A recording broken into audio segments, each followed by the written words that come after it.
Welcome back to another edition of Trainwreck Tuesday, the show all about triumph and tragedy. I am here once again, your host for today, definitely not Lucas Bancroft, covering everything that went down in the season-long race for the stake belt. Without further ado, let's get right into the action. First matchup we're going to cover for Week 5 is the Commish taking down Kelly's Majestic team with a score of 128-109. That's 3 in a row for the Commish. On a roll here. Dak Prescott staying consistent, Travis Kelce waking up, and the women's rights activist Harrison Butker with a nice game. It was enough to edge out great games from both Jordan Love as well as Derrick Henry and Zay Flowers. The Commish looking to keep it rolling in Week 6 to make it 4 in a row.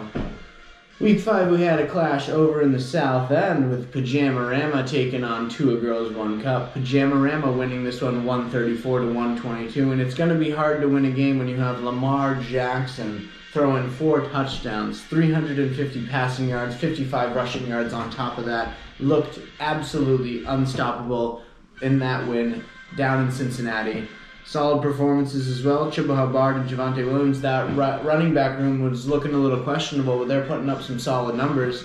A good game out of Two Girls One Cup. Young Hoku on Thursday night was 17, but not the greatest game out of Mahomes. Drake London lit it up. Solid scores. Both these teams would have beaten a lot of other teams in the league, but not this week. Pajamarama. Not a whole lot from a scoring standpoint to cover in the matchup against the two-time defending league champions, Jessica Texier's Investments and Golden Taint. Golden Taint winning this one 93-90, and both these teams would have been blown out in a lot of other matchups this week. Both underperforming their projected totals. Now we have Jessica Texier's Investments off to their worst start and recent league memory, sliding to 1-4. The stake belt champion, we've heard, is quivering in his boots, doing his best, pulling off blockbuster trades left and right. Might have the worst record, still might have the greatest front office in all of football. Let's see if he can get back on track, but a tough matchup next week against Luke What You Made Me Do. A little bit of a nail-biter this week. We had Miso Brady taking down Chef Ryan's Rad team 146-144, and this one all came down to Monday night. Kareem Hunt and Alvin Kamara battling it out. Kamara edging him out a little bit.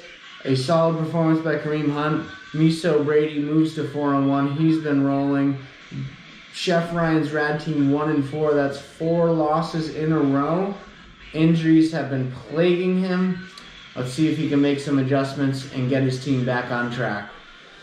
In Week 5, we saw Luke What You Made Me Do taking down It's Not Brain Surgery with a score of 118-110. Another pretty close game here. Luke What You Made Me Do on the back of Geno Smith taking down head coach Valerie. Solid performances all around, but Brian Thomas Jr., an unbelievable game with 23 points, 121 yards, and a touchdown to boot.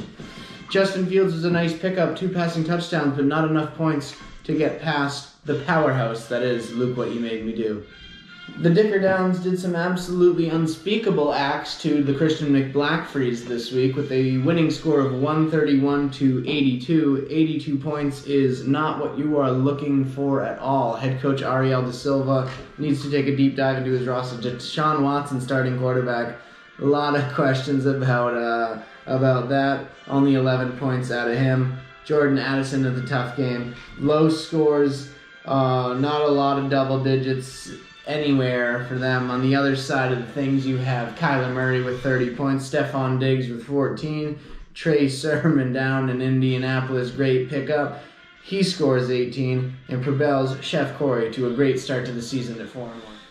A downtown crossing clash, we had No Name team going up against the Beer Blancs, and 151 points out of No Name team. Yeah, that's right, folks. Not enough to get the win against the Beer Blancs with 167. 167. I think that may be the highest score of the season. Injuries don't matter. Chef Michael, we may need to piss test him because Jaden Daniels, Jamar Chase combining for almost 70. Brock Bowers the rookie tight end sensation, steal of the draft with 23. And who? Slayton, 27 points with the Malik Neighbors injury.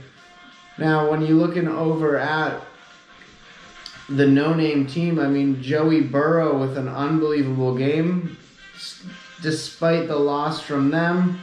Mike Evans, a beautiful game. George Kittle coming back. Raheem Shaheed, Justin Tucker, you name it. Points galore, not enough to get it done. Chef Michael moving to 5-0, up on top of the league. Thank you all for tuning in once again to this edition of Train Wreck Tuesday. It's just my pleasure to cover all the action around the league. The steak belt is shining, it is sizzling, it is heating up in the pan. We will keep you updated as things progress. Waivers, trades, you name it. Week 6 on the docket. Looking forward to talking to you next Tuesday. Without further ado, this is definitely not Lucas, signing off.